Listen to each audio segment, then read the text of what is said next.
মাথাভাঙার ঘোষকাডাঙ্গায় গাড়িতে উঠে ডাকাতির ঘটনায় ব্যাপক চাঞ্চল্য ছড়িয়েছে। এদিকে সকালে ফালাকাটা থেকে কোচবিহার যাওয়ার পথে একটি যাত্রীবাহী বাসে 4 জন যুবক ওঠে। ঘোষকাডাঙ্গা চৌপথি পার হতেই বাসের ড্রাইভারকে আগ্নেয়াস্ত্র দেখিয়ে গাড়ি দাঁড় করাতে বলে দুষ্কৃতীরা। ওই সময়ে সহকারী চালকের মাথায় আঘাতও করা হয়। এরপরেই কয়েকটি ব্যাগ হাতিয়ে চম্পট দেয় দুষ্কৃতীরা। ঘটনার খবর পেয়ে সেখানে ছুটে যায় কোচবিহার পুলিশ সুপার দ্যুতিমান ভট্টাচার্য, অতিরিক্ত পুলিশ সুপার সন্দীপ গড়াই এবং মহকুমা পুলিশ আধিকারিক সমরেন হালদার প্রমুখ। আপনার বাসে ছিলেন কিছু ছেলেপেলে 4-5 জন, ওরা ফালাকাটা থেকে উঠেছিল, ফালাকাটা এনএসটিসি বাস স্ট্যান্ডের ওখান থেকে।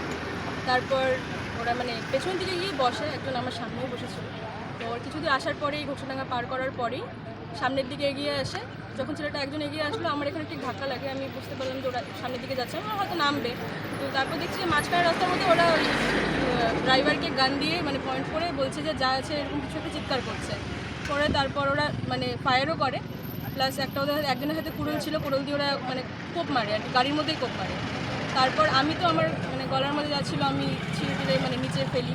ওরা কিছু একটা নেওয়ার ছিল, নিয়ে ওরা তারপর এখানে করে একটা অন্য গাড়ি নিয়ে কুচবিহারের দিকে চলে যায়।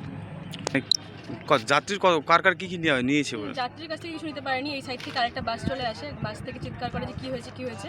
ওরা তারপর ওখান থেকে নেমে কুচবিহারের দিকে চলে যায়। কেউ কি আহত হয়েছে? হ্যাঁ, ড্রাইভারের সাথে একজন ছিল, ওনার পায়ের কোপ লেগেছে। গুলি লাগেনি কাউকে? না, গুলি ওরা উপরের দিকে ফায়ার করে। আপনি কোথায় যাচ্ছিলেন? আমি পুন্ডিবাড়িতে।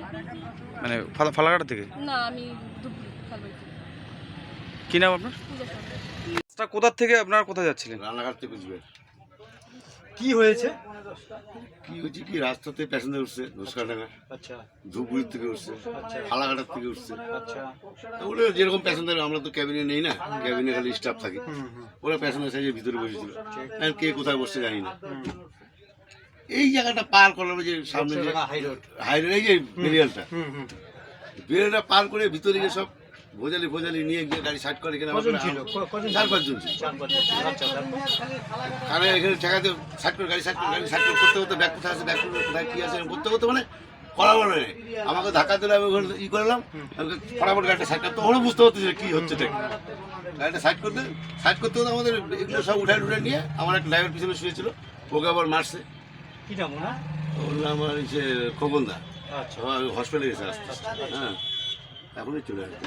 তো ওকে ওখানে শুয়েছিল, ওকে মাসে সরাই দিয়ে ওখানে ব্যাগ ছিল আমাদের দুজনে, ওই কন্ট্রাক্টর আমার ব্যাগ, ওই ব্যাগ নিয়ে চলে গেছে। আচ্ছা, কোন পার্সেল ছিল গাড়িতে? একটা পার্সেল ছিল ওর ব্যাগ, ওটা কন্ট্রাক্টরের পার্সেল চিঠি মিডিয়ার। আচ্ছা, পার্সেল ব্যাগে নিয়ে গেছে? ওই ব্যাগ শুদ্ধই নিয়ে গেছে। তারপরে একটা আমের ব্যাগ ছিল, আমের ব্যাগটাও নিয়ে গেছে। পার্সেলটা কোথা থেকে আসছিল? ওটা ও বলতে হবে, কন্ট্রাক্টর ছিল। ওইটাই মেন ওদের টার্গেট ছিল। কি ছিল পার্সেলে সেটা জানার বিষয় আছে। না, ওই বলতে হবে, চিঠি ছিল বলে, ওটা ওর ব্যাগে ছিল। কি নাম আপনার দাদা? আমার নাম শীতল। যাত্রীদের কারো কিছু নিয়েছে? কতজন যাত্রী ছিল মোটামুটি? এই লোকাল বলতে তা অত ড্রাইভার আমি ওটা ওরাও বলতে পারবো, কন্ট্রাক্টর বলতে হবে। ঠিক আছে, ঠিক আছে।